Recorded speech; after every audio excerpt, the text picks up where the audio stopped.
Commence primary ignition.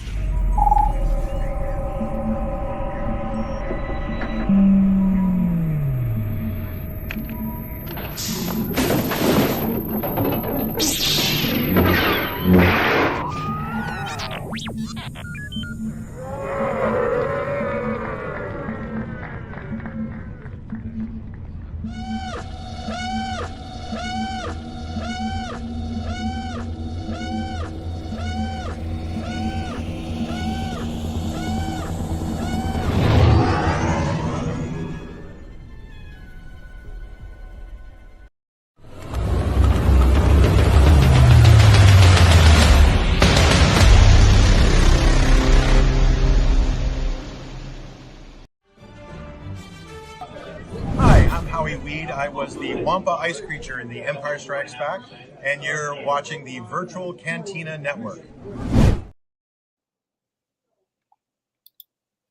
Hey everybody, welcome to another fantastic Virtual Cantina Newsdesk right here on the Virtual Cantina. My name is Spencer. I am one of the lead admin and co-owners of the Virtual Cantina, and we're very excited about tonight's special guest.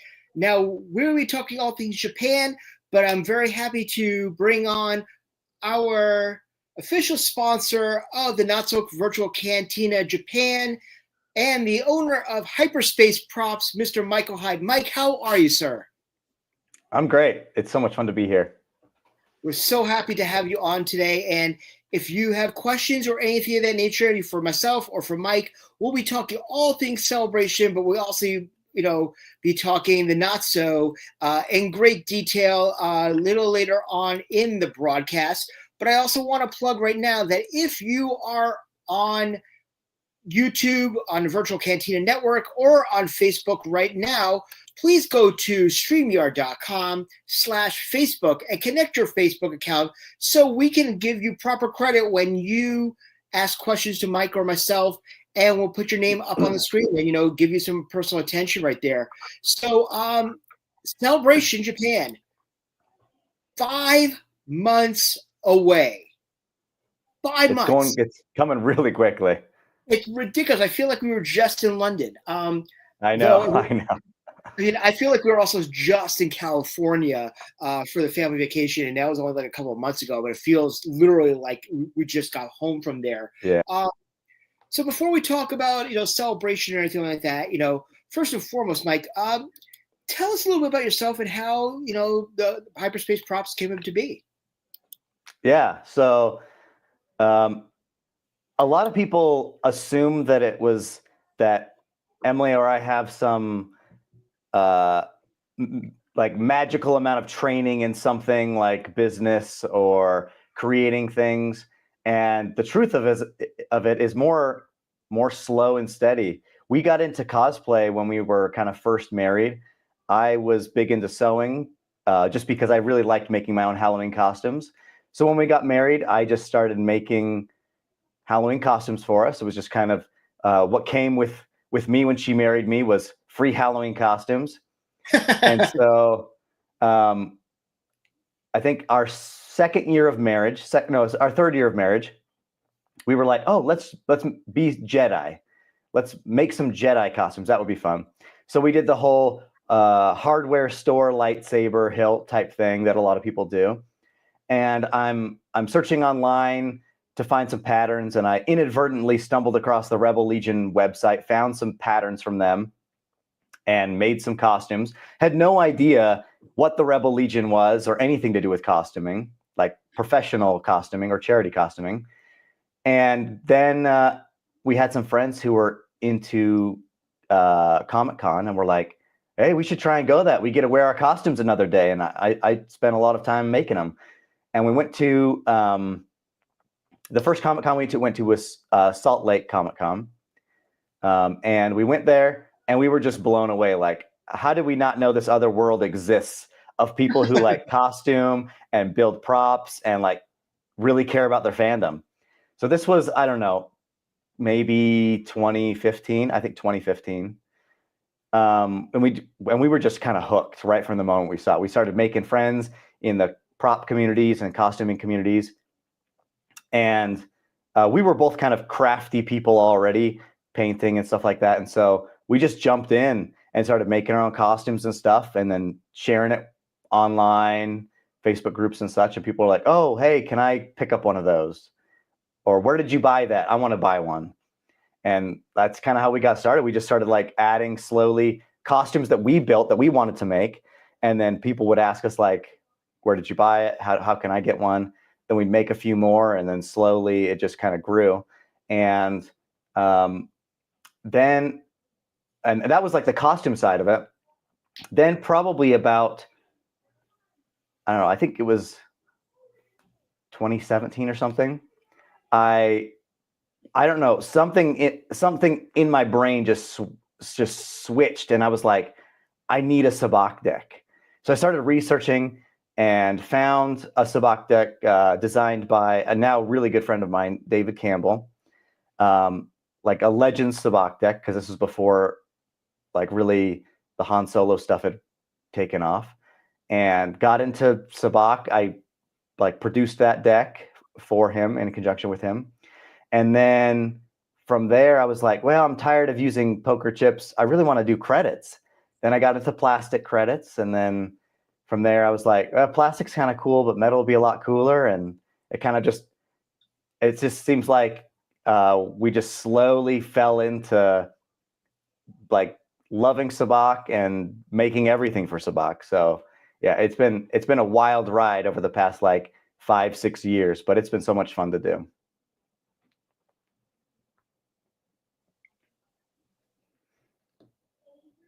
Absolutely fantastic. If you've seen Mike and Emily at cons, their setup is pretty incredible. And we were very fortunate in that capacity to have Mike at our Boonta East special editions in both Hollywood and in Anaheim this past July. How was we were talking pre-show, and the game that you ran in Anaheim is still a thing of legend within the virtual Cantina community.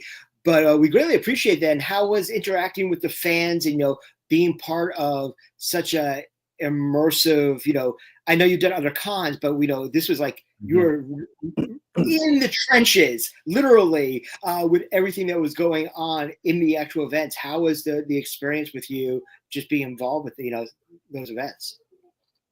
I mean, it's super fun. I mean, so at a regular convention, you can't have like in-depth conversations with kind of anyone. Everyone's got so many things to do on their task list, like autographs, and the autographs are on the other side of the convention center, which takes 2 hours to get there because the crowds. And so like it makes it really hard to connect with a ton of people. But that's what the one thing I really enjoyed about the virtual Cantina like meetup, the summer vacation meetup at the different locations, was not only was I able to chat with other people who were there, but you could also just chat with the celebrities and hang out with them. And there wasn't like hours long line to get a quick 2-second signature. It like felt a lot more personal, and you could actually like make connections with people, especially people that you've seen online, you've been chatting with them online, and now you can actually meet them in person and just hang out and have a good time. So yeah, I really enjoyed it. We greatly appreciate that. And I know it was, like I said, it was a lot of fun. And I know you had a couple of, I don't know what the sabacc terminology is, but hustlers, if you will, in your game in Anaheim, Sully. But is there a term for like a hustler, or is it a scoundrel within the sabacc community? I mean, of someone who's like pretty much you could take any word that's ever been attributed to Lando Calrissian, and then that works. Okay, fantastic. Oh, that can be completely metro too, which could be actually kind of interesting in that capacity. So as we mentioned, we're talking a little bit about Japan, and we're talking about cons. All of us have our own thing that we love about Celebration or cons in general. And you've been to a lot of cons yourself. I always tell members and people who have never been to Celebration, who have gone to other cons, that Celebration is unlike any show you're going to go to, and not just because it's 100% Star Wars. Would you agree with that, and how would you elaborate on that? Yeah, I would definitely agree. So, I mean, the closest thing that I've come to the similar feeling is if I'm standing in line for like a celebrity autograph and it's like a Star Wars celebrity, then you've got people around you that are also very excited about that Star Wars person. And there's usually some connection you can make, and people are usually a little bit more apt to chat. But I would say at Celebration, it's kind of like a family reunion with people you've never met. So just imagine like you're in any line doing anything, and instantly you're striking up a conversation with the person next to you, and you're talking about the nitty-gritty details of anything. You could pretty much chat about anything in Star Wars, like, oh, hey, did you like this book? Oh yeah, that book was awesome. This was my favorite part. Oh, what about you? And you kind of assume that everybody there loves everything you love, knows everything you know, and you could just have like a great time. And I know that like I now have like over the past few years have made several Star Wars Celebration friends. And I know tons of people that have done similar things where it's like, okay, see you next Celebration. I'm sure we'll run into each other again. And that's just how it goes. Like everyone can just be your friend automatically, and you just have a great time just right off the bat. So yeah, it's an amazing atmosphere. So my first Celebration was 2017 in Orlando. And I remember being online for the 40th anniversary panel. And it was probably about 4:00 in the morning when they did the overnights. That was the last year that they did the overnights for Celebration. And we had our event the night before. Like it was my first Celebration, and I decided to run an event, which was completely crazy because I didn't even know what Celebration was at that point. But and anybody who knows me knows I'm that crazy. But I was, obviously a little bit inebriated. I was also ridiculously exhausted, and people were behind me were philosophizing about Star Wars. And I'm used to being that Star Wars guy within my civilian friend family. And I'm sitting there for 4:00 in the morning. I'm like, okay, I'm exhausted. I'm a little bit tipsy right now. How am I the normal one in this crowd right now? What the hell did I get myself into? And then by the end of the weekend, I was one of those guys. Like you get the bug. It's amazing how the community is like that. That you feel like you're the outsider walking in, and you come out and you're like, I'm really not. I just found my tribe. Exactly. Yep. Which is pretty awesome. I love that. Still kind of disappointed by this. Okay, Ray. No, I'm sorry. I refuse to hear that. 40th anniversary panel ruined any other panel, I think, in any other Celebration history, because we had the surprises of Harrison, George, and John Williams in one panel. To me, that was like, how can you top that since then? But what was your first Celebration? The first Celebration we went to was Anaheim. So 22. Yep. Oh, wow. Yeah, but before that, we were just hitting conventions. So we had debated going to Celebrations before then.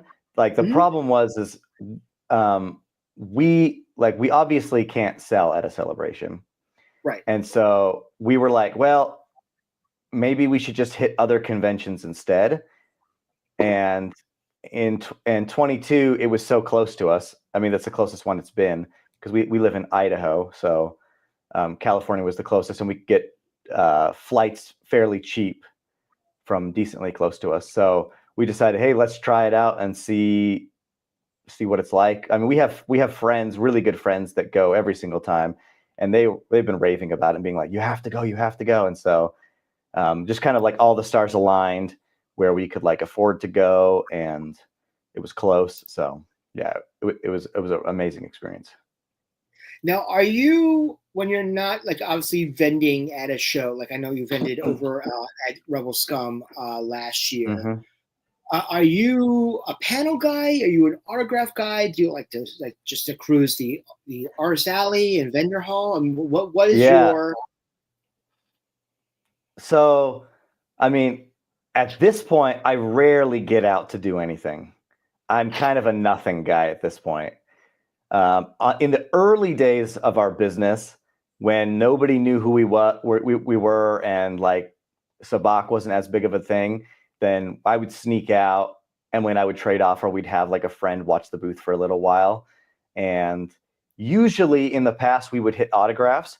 At this point, our autograph memento is pretty well full of most all the people we want to get.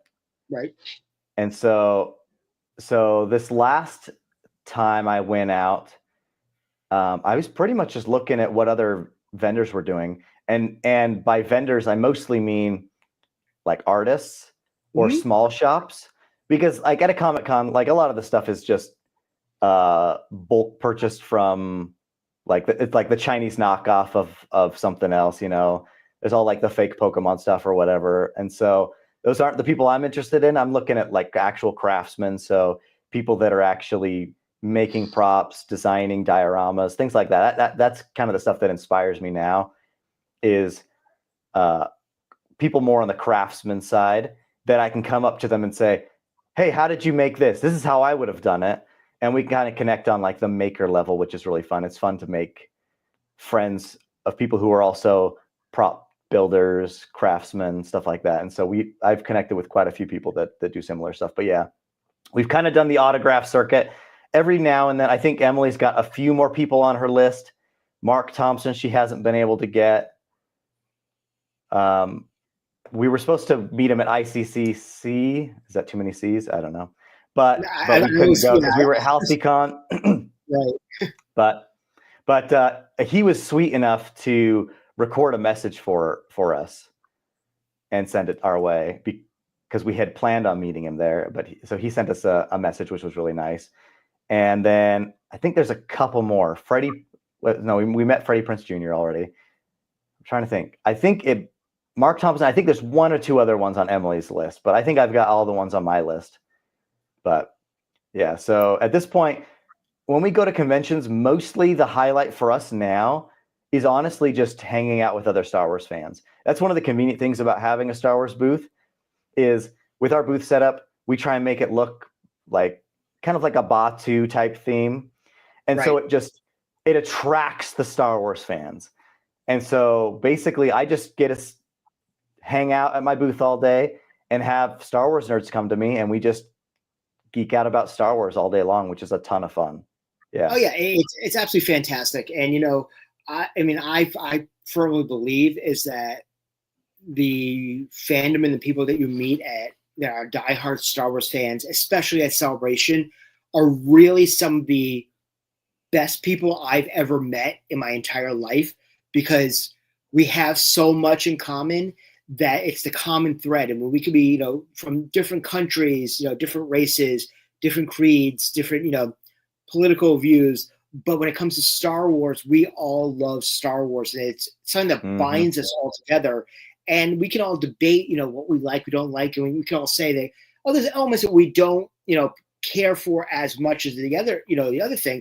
But at the end of the day, we all have the innate, like, core, which is Star Wars overall. That's like, that binds us, which you said perfectly in that. Now, if anybody has any questions for Mike or I about Hyperspace Props or what's going on in Japan, please let us know. You can put it in the chat. I will put it in there.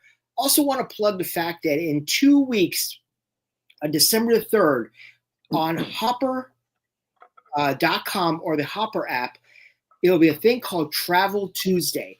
Now, they're saying that ticket sales for flights and hotels around the world will be cheaper on December the 3rd than they will be anywhere else on Black Friday or on Cyber Monday. So keep that in mind. I know I plan to buy my tickets for Japan on a week from this Tuesday on December the 3rd. So keep that in mind. So how many different versions of Sabak is there, and what are the defining characteristics of each? Yeah, this is a question we get a lot. and especially since Star Wars Outlaws has come out, a lot of people are now coming into the sabacc community for the first time, only knowing Kessel sabacc, which is the most recent one. So there are 4 main versions that we say. There's in canon and in Legends, there's supposedly hundreds of versions. It's kind of like there's so many different versions of poker. So the original one is traditional sabacc, and that was fleshed out for the most part in the 1989 role-playing game called Crisis on Cloud City. So that game is now 35 years old, and that was one of the very first times like the rules were all set down, and it was like the first cards you could get. These were like punch-out cards where you have to like fold on the perforated lines, and they're smaller than business cards. They're really small cards. I've got a couple packs of those, and they're really fun. Like the artwork's kind of cheesy, but it's a really cool piece of sabacc history. So that was the first one. In that sabacc, you're trying to get to 23 or negative 23. So if you've read like the Bane books, Darth Bane, before he's Darth Bane, he's playing sabacc and he's playing traditional sabacc. Also, if you've seen Star Wars Rebels, there's an episode with Lando Calrissian called Idiot's Array. They're playing traditional sabacc. They're trying to get the Idiot's Array, which is the famous hand, where Lando beats Zeb and wins Chopper, and the whole gang is trying to get Chopper back. So that's traditional sabacc. The next one is kind of like the Han Solo version, which is Corellian Spike. So that's the one that's most of the elements are seen in Solo. You don't see the dice. There's a few things that either were cut from the final shooting, or they kind of adapted the game to work more closely with how they wanted the narrative to play out. But Corellian Spike is that version. It's the version that you can buy at Galaxy's Edge, one they play in Batuu. And that one you're trying to get to 0 every time. That one for the longest time was probably the most common and popular, because everyone kind of wants to be Han Solo, win the Millennium Falcon type of a thing. So that was probably the most popular one for a long time, until most recently, Kessel sabacc. So after Corellian Spike, there's Coruscant Shift. This is probably one of the least known versions, just because if you didn't go on the Halcyon Star Cruiser, then you didn't really have the experience of playing it or necessarily see it.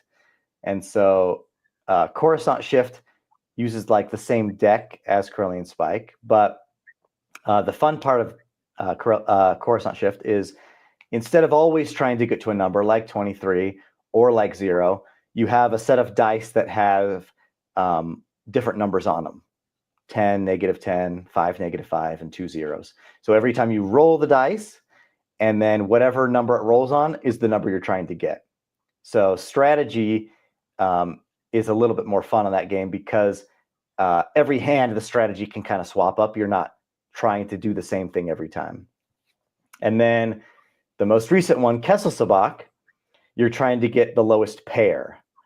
And it's very different from the other ones, because you don't have some of the usual betting and bluffing type elements that are in like a standard poker style game, where you're like maybe folding, or you're staying in and betting high to try and bluff people out. They don't have those elements, but because no one can fold, everyone's got to stay in. And so the only bluffing you can kind of do is maybe when you decide to pull a card, what cards you decide to pull. And the fun thing about Kessel is it's really easy to learn, and there can be some like wild things that can happen just because of the extra add-ons to the game called shift tokens that can kind of mess up the gameplay.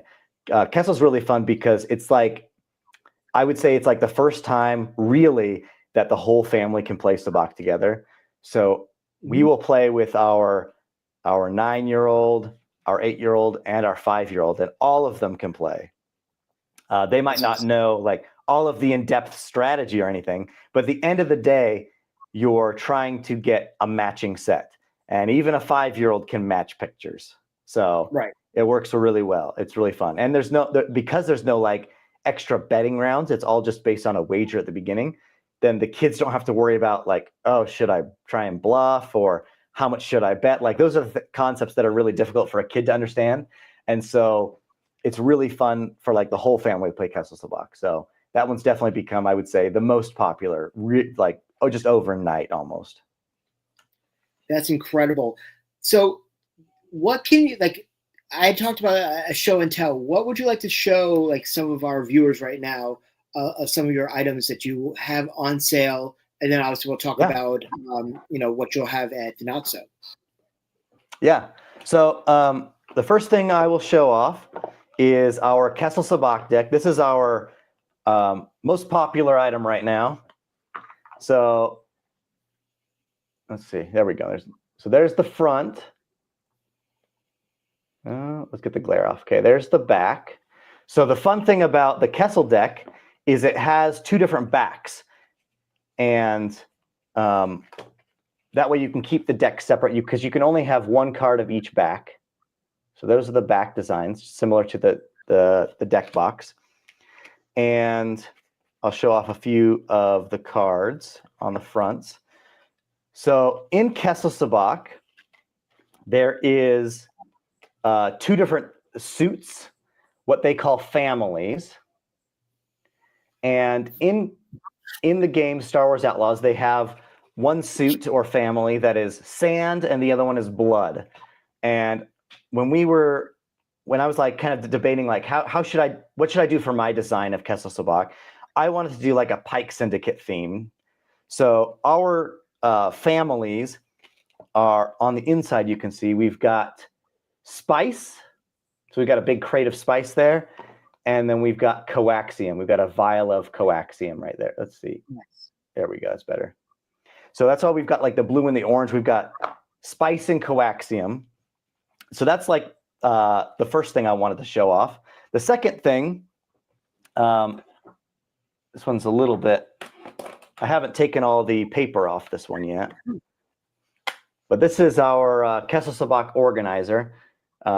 This is also available on our shop right now, although we haven't really announced it at all. We'll be doing some big announcements on Black Friday, but it's got like these little pegs, if you can see.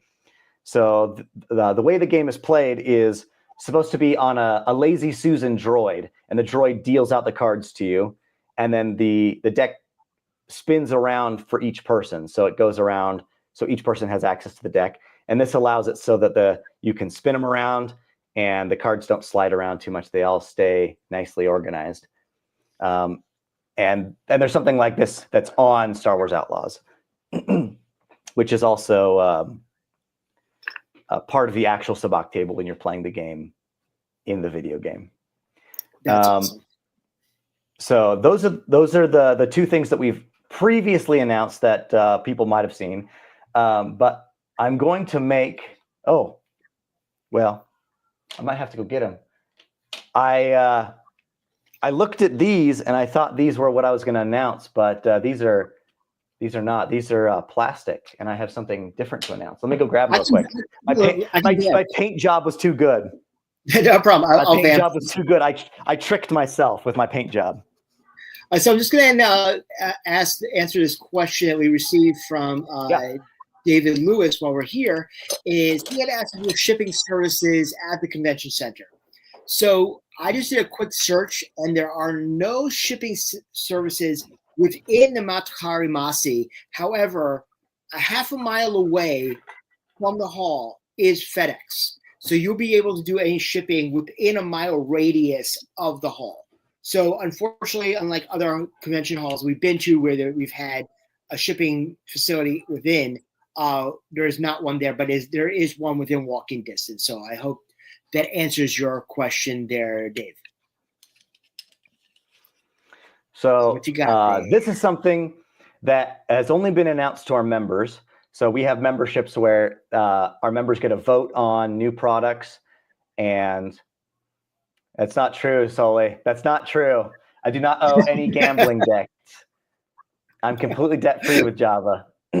So only our members know about this right now. So this will be the first actual more public announcement. So because Kessel Sabac's been so popular, we're just working constantly. We probably have, I don't know, 10 to 15 products in the wings that we're currently working on. But this one is going to be available for Black Friday. That's when we're launching it. So these are our shift tokens. These are like one of the extra add-ons that you can use to play in Kessel Sabac. And these are our solid metal shift tokens. Oh, wow. You can see there's a beautiful texture on the background right there. Yeah, so these turned out really well. Really happy with how they turned out.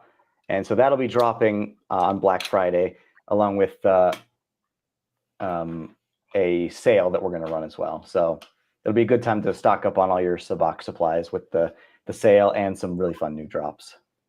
That's incredible. And also I want to point out to everybody that the QR code that's in between Mike and I currently right now goes directly to the Hyperspace website right now. So if you're seeing things you like or you want to bookmark it for the Black Friday sales, please do, just so you have it right in your browser and everything from there. But let's talk a couple of things that are coming up, which I'm very, very excited about. First and foremost, we have on the 17th of April in 2025, the Not So Virtual Cantina Special Edition, where we're going to have karaoke, we're going to have meet and greets, and we are going to have Sabac. Tickets go on sale for the general public on the first of the year. However, if you are on the Virtual Cantina family vacation with us in July, beginning of August of this past year, even if you were there for a day or so, message me and you will get a special code that we will allow you to purchase your tickets starting next week. And we're releasing a number of tickets just for people on the trip next week, with tickets going off to the public on the first of the year.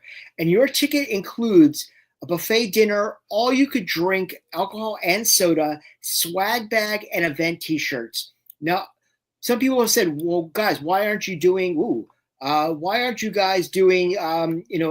Eve? Well, here the thing is that we're only doing a 3-hour event. Bunta Eve is typically like an 8-hour event. So we're giving you the best of Bunta and the best of Not So in one particular event going on right there. We got some great names that will not be announced until February, but I can tell you that this event will sell out in less than a day on the first of the year. I can tell you that we sold out of tickets for London, our Bunta Eve London edition, within a day and a half. We're going to sell out in quicker time for Japan. We're predicting that already, and all things side after there. But what's great about that as well is that, once again, our title sponsor is Hyperspace Props.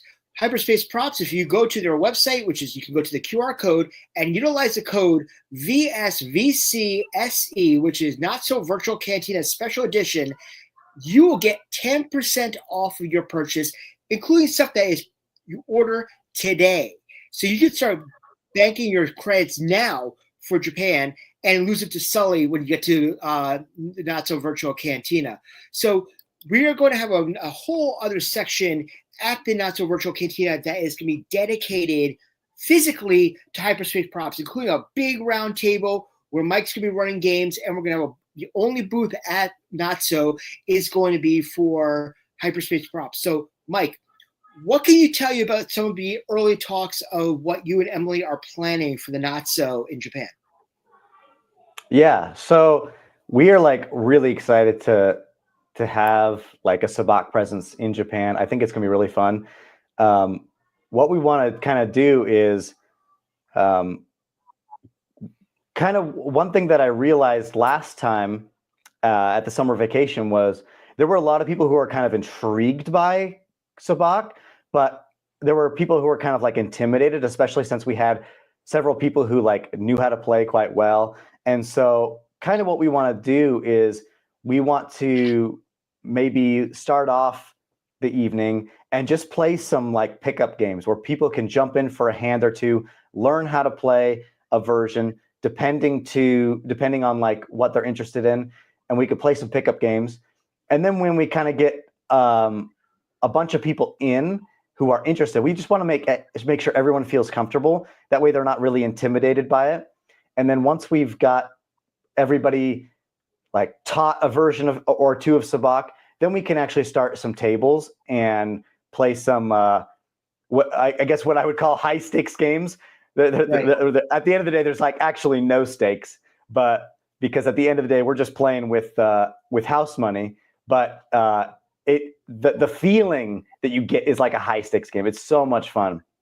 I mean, if it's anything like our event in Anaheim, then it was a night to remember. And people, like, I still chat about it with Soli or Troy or some of the other people because it was just so much fun. We had such a fun time, so many upset wins and really crazy hands that got, I mean, I'm sure we were a nuisance to the rest of the restaurant because we would be quiet for a while and all of a sudden we just start screaming and clapping at the top of our lungs when we'd roll the dice and we'd get the doubles, which is the sabacc shift.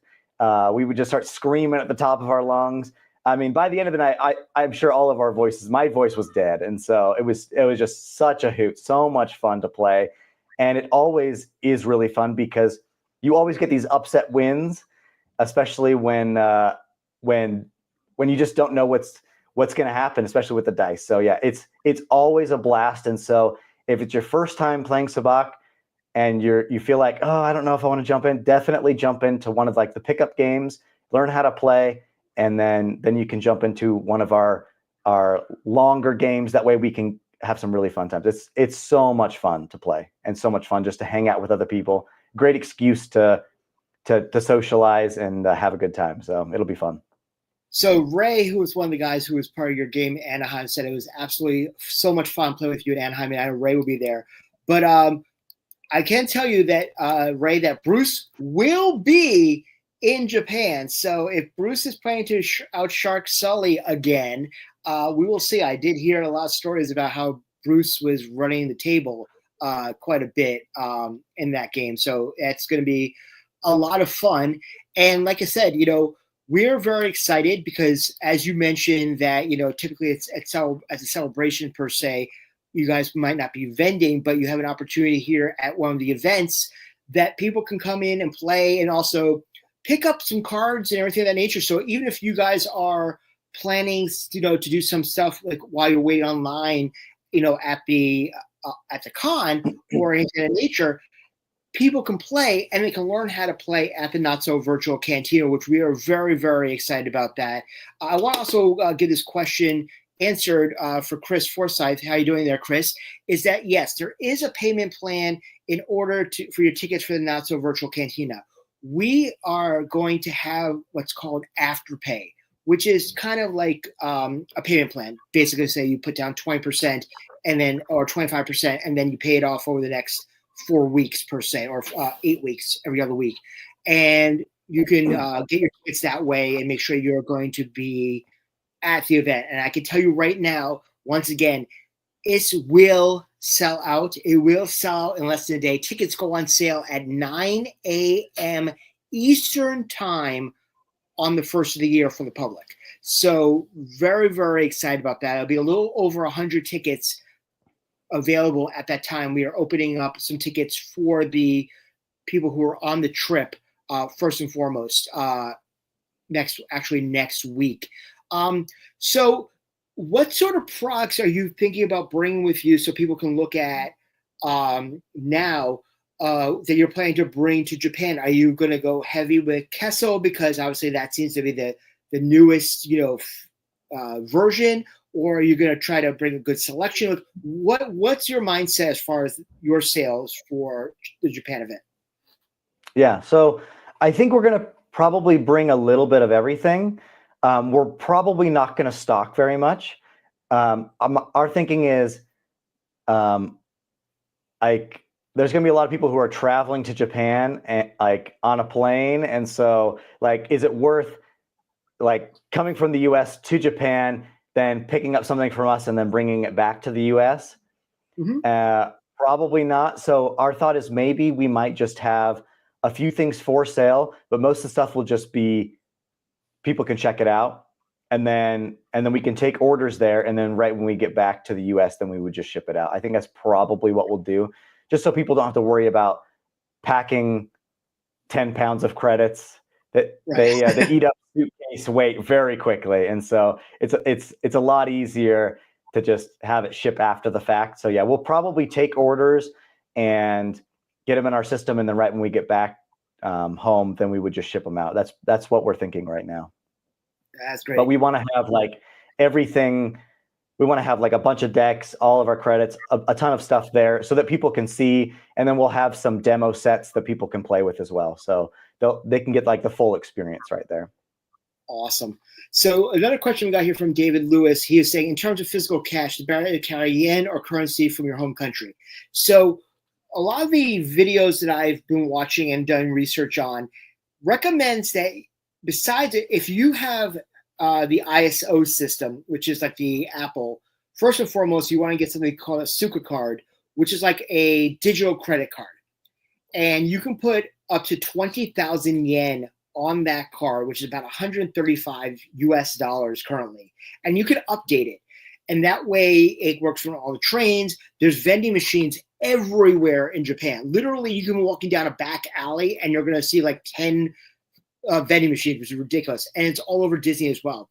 That way you're not carrying on so much cash, and you can just tap your card and then add it, from there. There are physical cards available. Paisamo and SWC is coming back if you have an Android. But as far as cash is concerned, recommended is carrying with you when you show up in Japan, having about 30,000 yen in your pocket, which is about close to 200 US dollars. Now, you can go and get that at your bank, which is fine. However, the recommendation is that if you are going to take out cash in Japan, take it out in bulk and go to like a 7-Eleven. Now, 7-Elevens in Japan are nowhere near what they are here in the United States. They got fresh food and really good food. It's an actual store. Yeah. Like it's an actual store. Like I've been watching like Simply Dumpling and Ordinary Adventures and Paging Mr. Morrow, and all of them will swear by 7-Elevens. And 7-Elevens also have their own ATMs at both the Narita and the Haneda airports. If you take out, let's just say 500 US dollars in yen, you're going to get a better rate on the ATM in larger bulks than you would be getting if you got it from your bank in the United States. But at least show up to Japan with at least like 200 US dollars, which is like I said, 30,000 yen in your pocket, just so you have some cash on there. But also make sure that you let your banks know and your credit card companies know that you are going to be going overseas. That way you will not be flagged. I can tell you that when I bought my tickets for Celebration, I clicked the international button and I still got flagged when I was buying my tickets for Celebration. So I had to quickly answer the text message. Did you try to buy something in Japan? And I'm like, oh my God, the counter's going down. Lock in. Yeah, exactly. That's like the most stressful time to get flagged. And I'm like, I have four, I have to buy 4 tickets, and like all of us have 10 things of merchandise that we want to buy. Oh my God. Like, plan ahead. Make sure you look at it. And also, I want to talk about this quickly as well. If you do not have a very good international plan, as far as your phone is concerned, like AT&T has a plan that's like $10 a day, you get unlimited data. You can rent a Wi-Fi system from the airport and return it at your hotel. So you can have a personal Wi-Fi on you at all time that you can always be connected without having to go into Rome. And that is really cheap as well. Also, you can download an eSIM before you go to Japan onto your phone. So at least when you if you don't have a good plan, you will be connected to whatever the local system is going to be and providers without destroying your data. So that's going to be things you're going to want to do, especially if you're going to be going around Celebration or you're going to be walking around Japan and wanting to go and, take pictures, post on social media, letting your family know that you're okay, even though you're 13 hours or 16 hours ahead of your home turf at that particular time. So please, make sure that you watch our shows, you watch other videos. We'll keep on posting about other people out there. Now, one thing we talk about also is Disney. It is right there, which is pretty awesome. It's a 30-minute, drive from the Mount Harimasi. A lot of the con official hotels, like the U.S. hotels, are going to be where they're going to have celebration hotels are going to be around the Disneyland area. I can let you guys know that the only Star Wars presence at Disney is at Seas. And the only ride is Star Tours. And they announced that a couple of days before celebration, they're releasing the Andor, the Ahsoka, and the Mandalorian expeditions on Star Tours right before celebration. So keep that in mind. And if you are not going to stay on a Disneyland property, like if you're on a Disneyland property, you can buy your passes right now for the parks. But otherwise, for the rest of us, it is 2 months in advance. So you're going to want to start to buy your passes for Disney in February.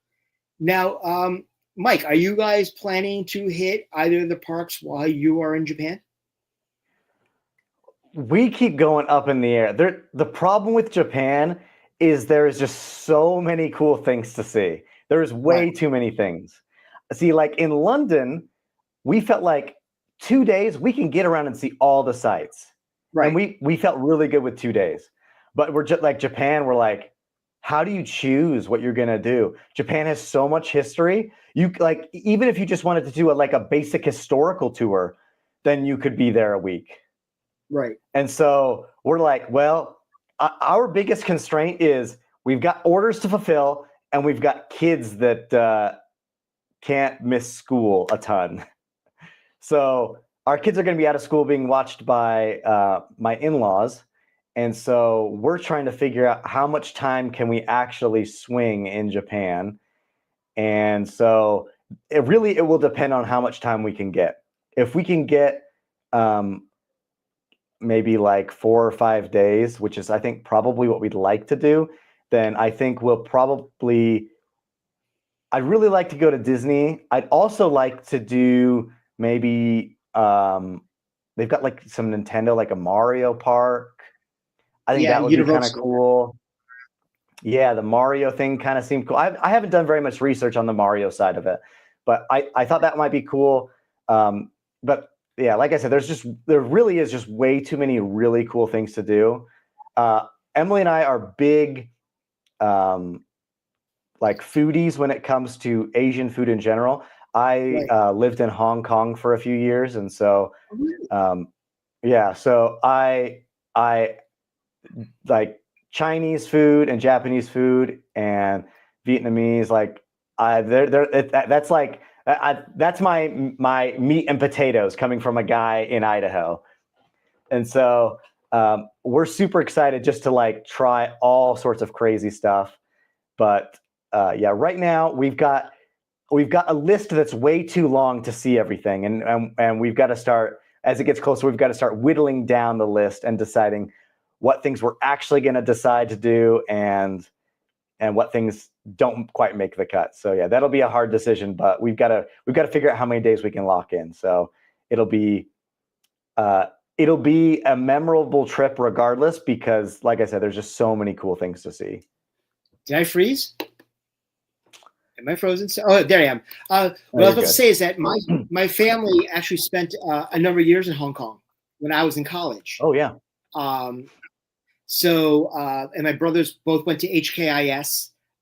So I would come during the holidays and spend time with them and hang out at the Peak and then Haiphong and Kowloon Bay. Yeah. So I know like all the stuff there, but I had never been to Tokyo.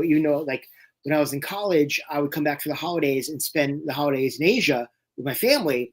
When I came back to Boston, for school. Actually, my freshman year, my mother called me and said, "Hey, your father got transferred to Hong Kong to help with the handover. Do you want to go?" I said, "Well, honestly, it'll take you a full 24 hours to get to me if I get in trouble. So have fun." But I had never. So that was my rationale back in college. So I'm very excited about that. And like you said, there's a lot of foodie places. There's a lot of great, podcasts out there about food in Tokyo and Japan. Mm-hmm. One I can recommend is actually called Simply Dumpling, which is absolutely incredible. Like if you're looking for, you're looking for sushi, you're looking for ramen, you're looking for tempura, you're looking for hibachi. There's a million different things you can look up there. I mean, I know I've already started going to a rotary sushi place not too far from me just to get into the feeling of what. Okay. Yeah.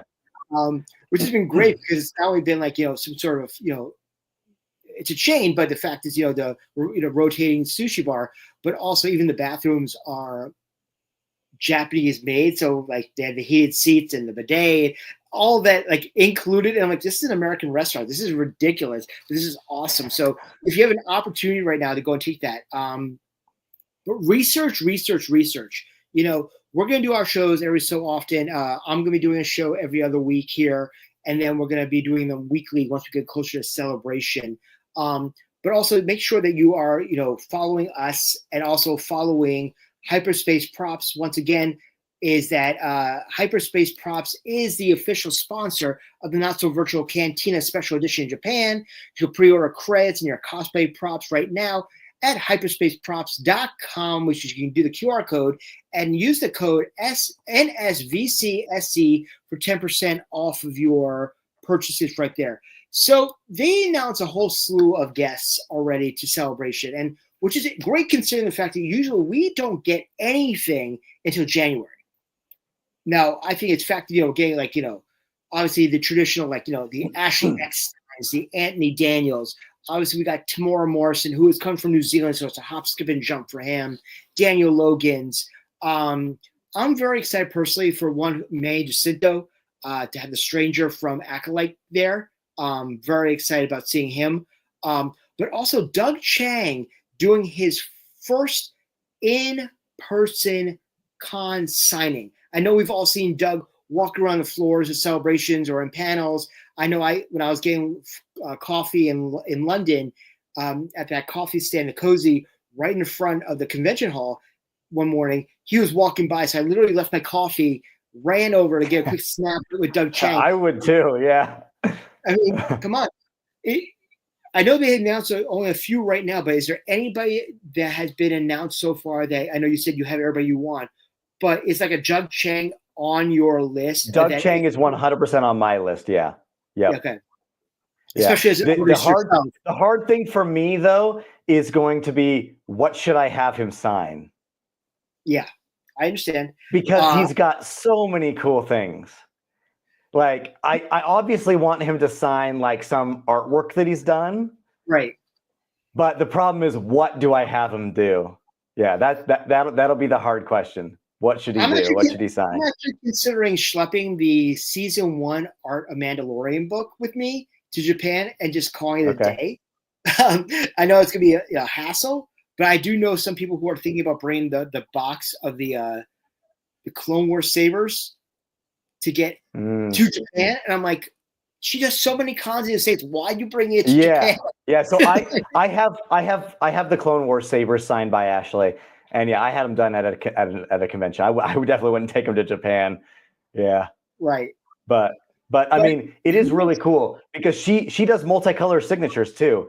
So like she does like the blue and orange paint pens. It's a gorgeous signature. It's a really fun collectible to have. So. No, that's fantastic. But yeah, I mean, I'm hoping obviously, with the 20th anniversary of Sith, we'll get some surprises. I mean, I'm hoping, at least the Haydens and the Ewans, which are always great, and plus also with the panel, and hopefully for like a White Whale, I'm hoping for like a Natalie or a Liam or a Sam Jackson, obviously, because that would be great. Yeah, that would be really cool. So what if he gets announced? Which I usually like avoid the question like the plague, but for some reason in my mind I'm thinking that he's probably going to be there. Do you think? If Mark Hamill gets announced, obviously his price is going to be astronomical. He's one of the people that you would say, something, I'm jumping on that line. I don't care. I need Mark Hamill. Is he on your list of people that you would Yeah, get? he is. Yeah, we've got a few people. I mean, everyone has on their list Harrison Ford, but everyone knows they're never going to get it. But Mark Hamill, it's definitely something that we would like to get. Our main thing that we use to have signed is, I don't know if you've seen, Regal Robot sells a carbonite Han Solo like wall placard, and it's probably, I don't know, it's like a square, like 2 by 2. I have. Yeah. So we when I first met them, Tom, when I first met Tom, he was showing off that Han Solo placard and saying, "Hey, we're going to be selling it in the next month, but it's not available right now." And I talked him into selling me his display model. And he's like, "Well, there's a little bit of warping on the back." I'm like, "I don't care. I want the display model." He's like, "Okay." And he's like, "Well, why do you want it right now?" I was like, "Because I want to take it and go get it signed." And he's like, "Okay, but you have to sign it and then bring it back to my booth. That way I can still show it off to people." And so we did it. I bought the very first display model, took it around, got a bunch of signatures on it, and then brought it back to his booth. And he had to put a little sign that says, "Signatures are not included. This is not a signature edition. This one's just already sold." Had to do a disclaimer. And so that's what we've got hanging on our wall downstairs. And we just have most all of the celebrities sign on the Han Solo and Carbonite, which has been really fun. So, and we just let them choose whatever they want. So we've got like Timothy Zahn's like, "I'm going to sign on Han's hand," because that's where he would write a book if he was writing. And so they each have, we've got all sorts of fun signatures. But yeah, I would love to take that to Celebration to get Mark Hamill do it. But I don't know if I want to risk it breaking or, yeah, we'll probably just do, like, even London, we decided not to bring it. And we had Ewan and Anthony just sign pictures of themselves. But So Mark Hamill would be awesome to do. And it would be awesome to have him on the Han Solo, but I don't think that's going to happen, unfortunately. So in Chicago's con was actually a 5-dayer. And day one was actually shopping only. There's no panels, no autographs. You just went around the floor. The first thing I did was I actually got on the Regal Robot line as soon as I got into con, and I bought that placard. That was my number one shopping piece I wanted, and went right to the FedEx at the McCormick place, shipped it home. When COVID happened, Twin Cities Comics, our friend Tori, ran a signing with Harrison over COVID. And I said to myself, I said, honestly, he's up there in age. God, we don't know what's going on with this, this pandemic currently. Yeah.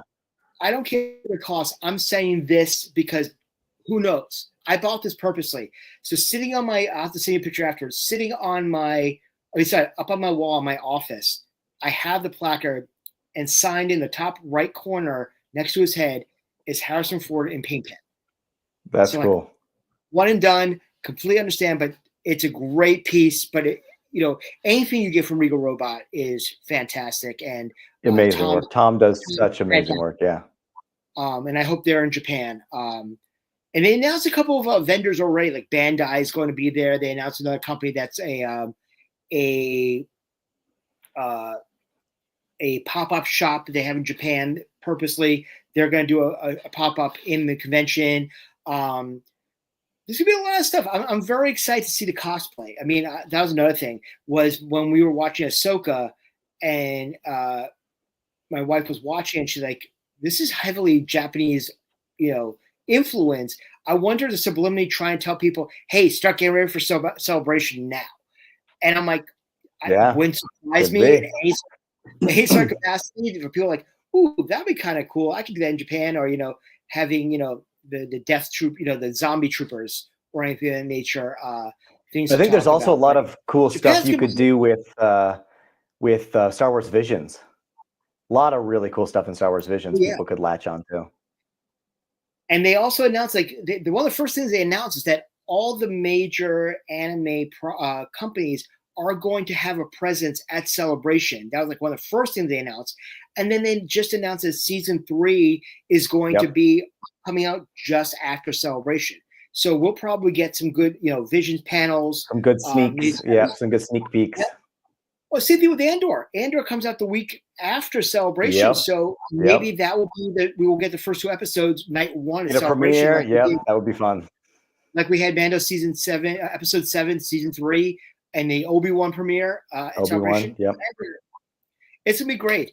But we're about to close up everything for tonight. But once again, I first want to thank Mike from Hyperspace Props for joining us tonight. Once again, Mike and Hyperspace Props are the official sponsors for the Not So Virtual Cantina Special Edition. You can pre-order your credits and your cosplay props over at hyperspaceprops.com and use the code NSVCSC for 10% off. And once again, you can use that QR code that's right in the middle right there. Mike, first off and foremost, thank you so much for joining us tonight. It's been an absolute pleasure, and very excited to see what you guys come up with for Black Friday weekend. I'm very excited to see what you guys a ton of fun stuff. It's gonna be incredible. Is there anything you want to close out with us before we go out for the night? I just wanted to say, absolutely love what you guys are doing. All the events are so much fun. The community is so much fun at the Virtual Cantina. Everybody loves Star Wars. Everybody wants to hang out, have a good time, and you just it kind of condenses the whole Star Wars Celebration vibe that we were kind of talking about. Like, you just instantly have such amazing friends and good experiences, and just a great atmosphere to hang out with each other. So Emily and I are so happy to be a part of it, and that we can sponsor and come play Sabacc with everyone. So we're so excited, looking forward to Japan. It's going to be a great time. So, ladies and gentlemen, thank you so much for joining us for tonight. If you have any questions or you want us to follow up on next time, we'll be back in 2 weeks. Please, reach out to us or comment in any of our pages, and we'll get back to you and also put down a list for next time. So once again, thank you very much to Mike from Hyperspace Props. Don't forget to like, subscribe, and ring that bell on YouTube so you get notifications of anytime we go live here on the Virtual Cantina Network. Thank you once again, Virtual Cantina Network is the home of the world's largest Star Wars Celebration fan page with just shy of 70,000 members worldwide. We're going for 100 by Japan. I think we could do it. We hit 50,000. We hit 50,000 day 1 of London, and we were at 60 by the time Con ended in London. So it's very possible we're going to do that. But once again, from Mike and I, this is Spencer saying, may the force be with you.